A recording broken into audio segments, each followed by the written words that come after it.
I was clearing out my father's workshop when I found a safety deposit box key taped under his tool bench, and inside that box was a life insurance policy for my mother who supposedly died 35 years ago. The policy was still active, with payments made monthly through 2024. My mother's death certificate from 1989 was hanging in my father's study. One of these documents was a lie, and I was about to discover which one would cost me everything I thought I knew about my family. My name is Richard Callahan, and at 62 years old, I thought I'd lived through every betrayal a man could survive. I was a Marine for 20 years, saw combat in the Gulf, taught younger men how to stay alive in impossible situations. After the Corps, I worked construction for another 20 until my knees gave out. Now I was living on a fixed income in the same house in Raleigh, North Carolina where I'd grown up, watching my savings drain away on medications I couldn't afford. 3 months ago, my father William died, 87 years old, sharp as a tack until the very end. Massive stroke took him in his sleep. At the funeral, my sister Patricia stood beside me, her designer suit probably costing more than my truck. She was 58, a corporate attorney in Charlotte, married to a hedge fund manager named Marcus. They had the life my father always wanted for both of us, the money, the status, the power. After the service, Patricia pulled me aside. "Dad left everything in my care," she said, handing me business cards for her lawyer. "I'll handle the estate. You just focus on clearing out the house. The market's hot right now. We should be able to get $400,000 for it, maybe more." 400,000 split 2 ways meant 200,000 for me. It meant finally getting that knee replacement surgery. It meant not choosing between blood pressure medication and groceries. It meant maybe, just maybe, having enough left over to visit my daughter in Seattle who I hadn't seen in 3 years because I couldn't afford the plane ticket. But first I had to empty the house. 70 years of my father's life, packed into boxes and memories. My father had been a machinist, worked at the same factory for 46 years. After my mother Sarah died in that car accident in 1989, when I was 27 and Patricia was 23, he'd thrown himself into work. The house became a shrine to her memory.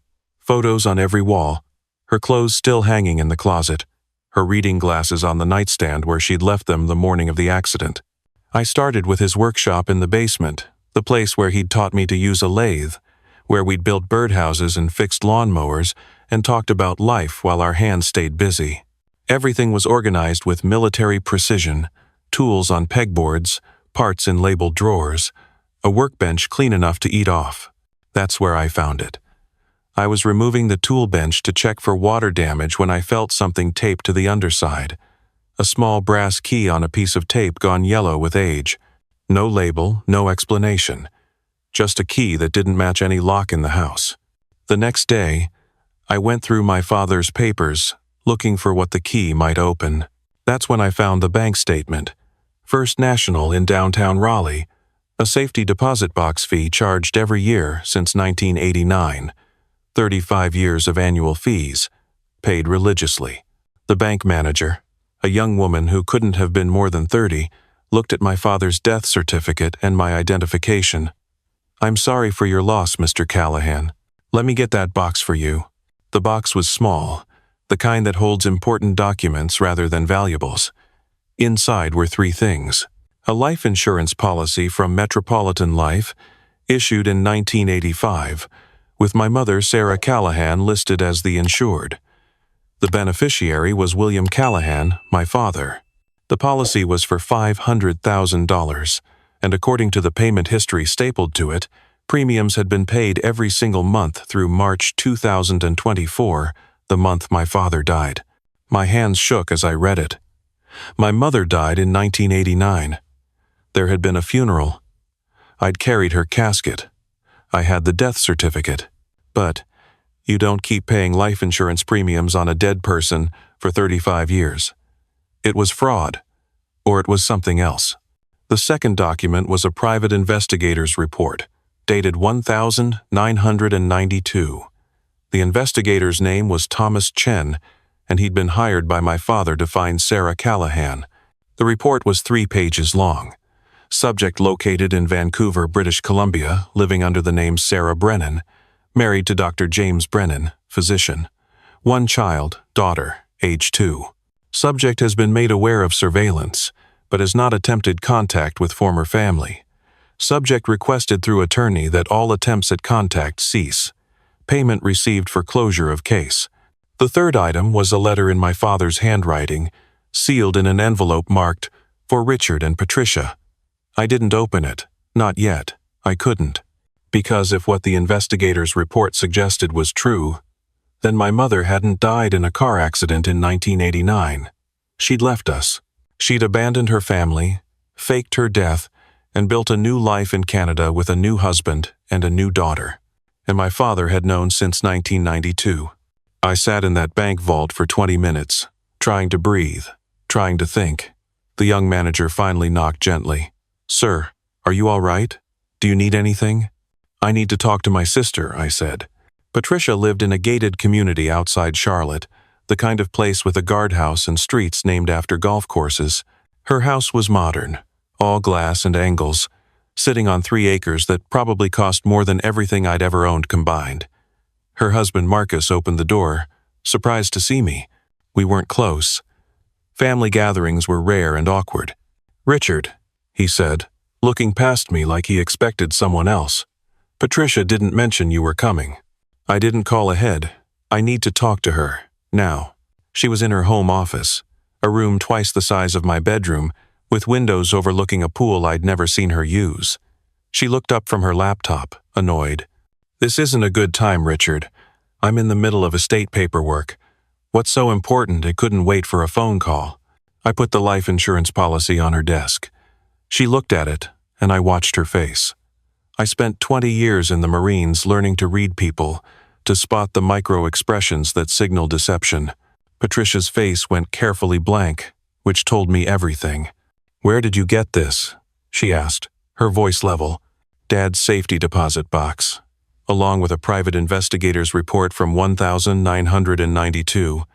Mom didn't die in a car accident, did she?" Patricia stood up, walked to the window, her back to me.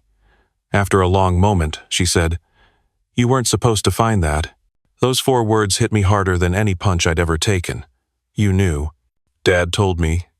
In 2010, when I was handling his estate planning, he made me promise not to tell you. He said you'd been through enough with the divorce, with your daughter moving away, with the injury that ended your construction work. He wanted to protect you from more pain. "So you've known for 14 years that our mother is alive? That she abandoned us and built a new family in Canada? And you said nothing?" She turned back to face me. "What good would it have done, Richard? She made her choice. She didn't want us. Telling you wouldn't have changed that. Did she know? When Dad died, did someone tell her?" Patricia's silence was answer enough. "You contacted her," I said. "You've been in touch with her. She's still our mother, technically. She had a right to know. And me? Did I have a right to know she was alive?" Patricia sat back down, folded her hands on her desk like she was preparing to deliver bad news to a client. "Richard, there's something else you need to understand. The estate, the house, Dad's accounts, it's complicated. What does that mean? It means that according to Dad's will, which was updated in 2015, certain assets have to be distributed according to specific terms. The house has to be sold, and the proceeds divided according to those terms. Your share, after taxes and fees and outstanding debts, comes to about $92,000. We estimated $400,000 for the house. Half of that is $200,000, minus maybe 10% for costs. That's still $180,000 minimum. What outstanding debts? Dad lived simply. His house was paid off. There were long-term care expenses, Patricia said. Preparations he made for end-of-life care that fortunately he didn't need, but the contracts were signed. And there's the matter of the insurance policy on Mom. That needs to be addressed. She's been alive this whole time. There is no insurance payout. That policy should have been canceled 35 years ago. Patricia smiled, and it was the smile I'd seen her use in courtrooms, the one that said she was about to destroy someone. That's where you're wrong. The policy is still valid. And as Dad's beneficiary and executor of his will, I'm required to report the situation to the insurance company. They'll investigate, discover that premiums were paid for decades after the insured faked her death, and they'll sue the estate for fraud. The house will have to be sold to settle that claim. You'll be lucky to walk away with $20,000. You're stealing from me. You're using legal language to dress it up, but you're stealing. I'm following Dad's wishes as outlined in his will. I'm sorry if that's not what you hoped for, but it's the reality. I stood up, my hands clenched into fists at my sides. You've been planning this. How long? Since Dad told you in 2010? Richard, don't be dramatic. If you have concerns about the estate administration, you're welcome to hire your own attorney. Though on your budget, I'm not sure how you'd afford one. I walked out of her house, my hands shaking, my mind racing. Patricia had betrayed me, had been planning to betray me for years. But why? We'd never been close, but I'd thought we at least had loyalty to each other, the kind of bond that surviving without a mother creates. I went home and opened my father's letter. His handwriting was shaky, the writing of an old man who knew his time was short. Dear Richard and Patricia, if you're reading this, I'm gone, and I hope you've both found the peace I never could. There are things I need to tell you, things I should have said years ago but couldn't find the courage. Your mother didn't die in 1989. She left us. She had her reasons, and I've spent 35 years trying to understand them. What I learned is that sometimes people carry pain they can't share, and sometimes that pain makes them run from the very people they should trust most. Sarah, your mother, grew up in a difficult home. I didn't know the full extent of it when we married. Her father was a powerful man in Raleigh, a judge with connections and influence. He was also a man who believed in controlling his family through fear. Sarah bore the worst of it. When we married, she thought she'd escaped, but her father, Judge Brennan, made it clear he would never let her go completely. In 1989, Sarah's father threatened to use his connections to take you children away from us. He had evidence, fabricated but convincing, that I was unstable, possibly violent. He had friends in family court. He could have made it happen. Sarah did the only thing she thought would protect you. She staged her death and disappeared, taking away his leverage. If she was dead, he had no reason to pursue custody. I found her 3 years later. She was married to a doctor in Vancouver, a good man who knew her story. She'd had another child. She begged me not to reveal she was alive. Judge Brennan had died in 1991. But she was terrified of being found, of having to explain, of facing the charges that might come from faking her death. I made a choice. I let her go. I kept her secret. I paid the insurance policy every month as a kind of penance, a way of keeping her alive in my heart even though she was gone from my life. I know that was wrong. I know it was fraud. But I couldn't bear to let go completely. Patricia, I told you this in 2010 because I needed someone to know the truth. I asked you to protect Richard from it because he was going through so much pain already. That was my mistake. I should have trusted you both with the whole truth from the beginning. Richard, by the time you read this, Patricia will have been managing my estate. I set up the will the way I did because Patricia insisted it was the best way to handle the insurance situation. She said she could work with the company, smooth things over, protect us all from fraud charges. I trusted her because she's a lawyer and I thought she knew best. But son, if something feels wrong, trust your instincts. You're a warrior. You always have been. Warriors don't give up, and they don't let injustice stand. There's one more thing. Thomas Chen, the investigator who found your mother, he's still alive. He lives in Durham now, retired. If you want the truth, all of it, he has files I never had the courage to read. His number is on the back of this letter. I'm sorry I wasn't stronger. I'm sorry I let fear guide my choices. But I loved you both more than you'll ever know. Dad, I sat in my father's empty workshop, the letter in my hands, and wept for the first time since I was a child. Not just for my father, but for my mother, for the family we could have been, for all the wasted years of believing a lie that was meant to protect us but only caused more pain. Then I called Thomas Chen. He met me at a diner in Durham 2 days later, a man in his 70s with alert eyes and the careful posture of someone who'd spent a lifetime watching people. He brought a banker's box full of files. Your father was a good man, he said. What happened to your family was a tragedy, but it wasn't what you think it was. He opened the box and pulled out surveillance photos from 1992. My mother, younger than I remembered, walking into a clinic in Vancouver. More photos, over several months. Medical records that Chen had obtained through sources he didn't explain. Your mother was sick, he said. Cancer. She was diagnosed in 1988, kept it secret from everyone except her father. When she learned the cancer was aggressive and likely terminal, Judge Brennan made her a deal. He'd pay for the best treatment in the world. In Canada, where experimental therapies were available, but only if she left. He convinced her that you and Patricia would be better off with the insurance money than with a dying mother who would drain the family finances and leave you with nothing but debt and memories of suffering. That's insane. We would have wanted to be with her. We deserve to say goodbye. Chen nodded. Judges, especially powerful ones, they know how to use fear and manipulation. He convinced her she was being selfless. The car accident was staged with his help. He had connections with the medical examiner's office. The body they buried wasn't your mother. Then how is she still alive? You said the cancer was terminal. The experimental treatment in Canada, it worked.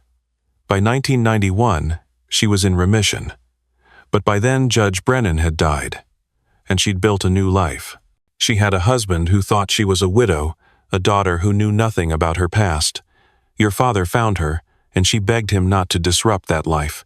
She was ashamed, terrified, convinced that everything would collapse if the truth came out. Chen pulled out another document. This is from 6 months ago. Your mother's husband, Dr. Brennan, he died last year. Heart attack. After he died, your mother started trying to contact Patricia. She wanted to reconnect, to explain, to make amends. Patricia told her about your father's declining health. They've been in regular contact since then. I felt ice in my veins. Patricia knew Mom was trying to reconnect and didn't tell me. There's more, Chen said. Your mother's husband was wealthy, very wealthy. When he died, he left everything to her and their daughter. But your mother wanted to make things right with you and Patricia. She set up trust funds for both of you, $250,000 each. Patricia has been managing the logistics of transferring the funds for the past 8 months. I sat back, the pieces falling into place. Patricia knew about the trust funds. She was going to take my inheritance from Dad's estate using the insurance fraud as an excuse, then take the money Mom set aside for me, claiming to manage it, and I'd never see any of it. Your sister's husband, Marcus, Chen continued. His hedge fund is failing. They've lost everything in bad investments. They're about to lose that house, their reputation, everything. That $400,000 from your father's house sale? Patricia needs all of it to survive. And the trust funds from your mother? She's been planning to claim you're mentally unfit to manage it. Get herself appointed as conservator. How do you know all this? Because your mother hired me again. She wanted to make sure the trust funds reached both of you safely. When she couldn't get straight answers from Patricia, she asked me to investigate. I've been documenting everything for the past 6 weeks. He pushed a manila envelope across the table. That's all the proof you need. Bank records, emails between Patricia and Marcus, legal documents she prepared. She was going to execute this plan right after your father's funeral, but she needed time to set everything up. She's planning to file the conservatorship petition next week. Can we stop her? Chen smiled. Son, I spent 30 years as a Marine before I became an investigator. We don't just stop people like your sister, we destroy them. 3 weeks later, I walked into the law offices of Chen's attorney, a fierce woman named Janet Reeves, who specialized in elder abuse and estate fraud. With me were Chen's files, my father's letter, and a new ally I never expected, my mother. Sarah Brennan, who would always be Sarah Callahan in my memory, was 63 years old, her hair gray, her face lined with years I'd missed. We talked on the phone for hours before agreeing to meet. The conversation had been painful, full of apologies and explanations and grief for lost time. But underneath it all was something I hadn't expected to find. Forgiveness. Not complete, not yet, but the beginning of it. She'd flown in from Vancouver specifically for this. I needed to see you in person, she'd said. I needed to tell you face to face how sorry I am. And I need to make sure Patricia doesn't steal from you the way my father stole you from me." Janet Reeves laid out our strategy. We had evidence of Patricia's plan to defraud me of both inheritances. We had proof that she'd been manipulating the estate administration. We had my father's letter showing he'd trusted her, and she'd betrayed that trust. We could file criminal charges for fraud and theft, or we could give Patricia one chance to make it right. "I want her to face consequences," I said. "But I don't want years of court battles. I want what's mine, and I want to be done with her." "Then we do this," Janet said. "We confront her with everything we have. We get her disbarred. We force her to sell that house to repay what she's already stolen. And we make sure she never practices law again." The meeting happened in Patricia's lawyer's conference room. Patricia walked in confident, Marcus beside her looking nervous. Then she saw who was waiting. Me, Janet Reeves, Thomas Chen, and our mother. The color drained from Patricia's face. "Mom," she whispered. Sarah looked at her daughter with a mix of love and disappointment. "Patricia, what have you done?" What followed was 3 hours of evidence, presentation, legal threats, and watching my sister's life fall apart. Her own attorney advised her to settle. By the end, Patricia had agreed to sell her house immediately, using proceeds to return the $150,000 she'd already moved from Dad's estate into her personal accounts, resign from the state bar rather than face disbarment hearings, transfer both trust funds to me and herself as our mother intended, sign over her share of Dad's house to me, leaving me with the full $400,000 once it's sold. Agree to never contact me or our mother again. As we left, Marcus grabbed my arm. "You're destroying her life." I shook him off. She tried to destroy mine. She just wasn't as good at it as she thought. 6 months later, I stood in my father's workshop, now completely empty, ready for the new owners. The house had sold for $420,000. After costs, I walked away with $380,000. Combined with the trust fund from my mother, I had over $600,000. More money than I'd ever imagined having. But more than that, I had my mother back. She'd moved to a condo in Raleigh, wanting to be close, to rebuild what had been broken. We had dinner every Tuesday. Awkward at first, but slowly finding our rhythm. She'd met my daughter Rachel during a video call, and they were planning a trip to Vancouver together in the spring. Patricia and Marcus had declared bankruptcy and moved to Florida, starting over with nothing. I should have felt satisfaction, but mostly I felt sad. We'd been given a second chance as a family, and she'd chosen greed over love. My mother stood beside me in the empty workshop. "He would have wanted you to have this space," she said quietly. "He built so many things here, fixed so many things." "Everything except what was really broken," I said. She took my hand, the first time she'd touched me in 35 years. "That's what we're doing now, fixing what's really broken. It won't be perfect. We can't get back the years we lost. But we can choose how we move forward." I squeezed her hand. "Dad kept paying your life insurance policy for 35 years. Janet says we have a case against the insurance company for all those premiums plus interest. It could be another 100,000. "I don't need money," she said. "I need my son. I need to know you've forgiven me for leaving, even if you don't understand why I felt I had no choice." "I'm working on it," I told her. "Every day, I'm working on it."